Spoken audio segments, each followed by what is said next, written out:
جو حقوق دینے والے ہیں وہ سخی ہوتے ہیں. پتہ نہیں آپ کو سمجھ آئی ہے میرے جملے کی کہ نہیں آئی. حقوق دینے والے، مانگنے والے تو بھکاری بن کے نہ پھریں کہ میرا حق مجھے دے دو، بلکہ سخی بن کے پھرو کہ میری خیر صلاح ہے. آؤ جس نے حق لینا ہے میں سب کے حقوق ادا کرنے کو تیار ہوں. سخی بن کے وقت گزاریں، بھکاریوں کی طرح نہیں گزاریں. قرآن مجید فرقان حمید نے میاں بیوی کا جو رشتہ بیان کیا ہے نا، اس رشتے کو آپ سمجھیں جو قرآن پاک نے میاں بیوی کا رشتہ بیان کیا. کہن لباس لکم وانتم لباس لہن. فرمایا بیویاں تمہارا لباس ہیں اور تم ان کا لباس ہو. وہ تمہارا لباس ہیں اور تم، اللہ اکبر، کیسا خوبصورت لفظ قرآن پاک نے. ہن لباس لکم وانتم لباس لہن. فرمایا وہ تمہارا لباس ہے اور تم، سمجھ آ رہی ہے نا جی بات کی، وہ تمہارا لباس ہے اور تم ان کا لباس ہو.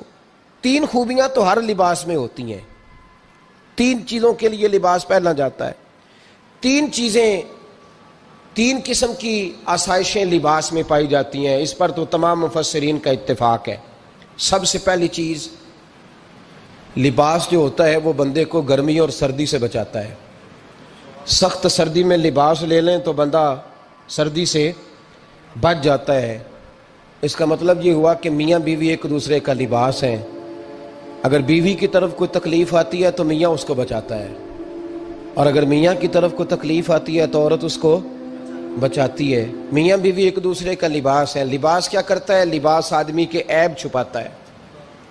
اس کے وجود پر کتنے دھبے ہیں، کتنے نشان ہیں، وہ سارے چھپا لیتا ہے لباس. میاں بیوی ایک دوسرے کے عیب چھپانے والے ہوتے ہیں.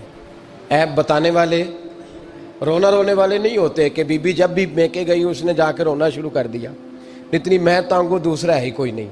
اور خاوند صاحب جب بھی ملے انہوں نے ایک ہی راگ الاپنا شروع کر دیا کہ میری کیا بات تھی، مجھے میل کیا گیا ہے، میں کیا تھا، میرے ساتھ ہوا کیا ہے.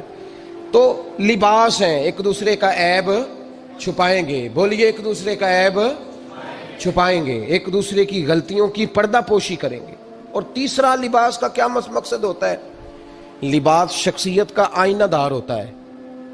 لباس آدمی کی اچھی اور خوبصورت طبیعت کا حصہ ہوتا ہے. جو لباس ہوتا ہے وہ انسان کو زینت بخشتا ہے، خوبصورت کر دیتا ہے. داڑھی والا آدمی ننگے سر پھرے تو خوبصورت نہیں لگتا، ٹوپی پہن لے تو بڑا پیارا لگتا ہے. ٹوپی پہنے تو بڑا، اور اگر امامہ باندھ لے تو نور نالا نور ہونا شروع ہو جاتا ہے. اللہ کرے آپ خوش ہو جائیں.